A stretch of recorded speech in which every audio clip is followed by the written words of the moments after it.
everyone and welcome. In this video I'm going to walk you through how to enable or disable wallpaper on your PC. So to enable or disable wallpapers on your PC, like the one I have behind me, you can see the wallpaper really nice. If you want to enable it, it's enabled right now. If you want to disable it or enable it, it's the same method.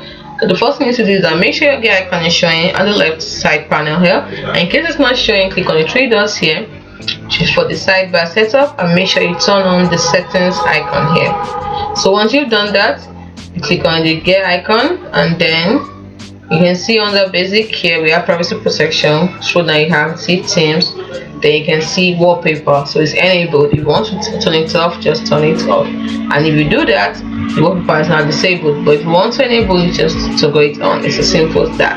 You can also change the wallpaper by choosing another one. Let's say I want to choose this as my new wallpaper, and that's it. It's as simple as that.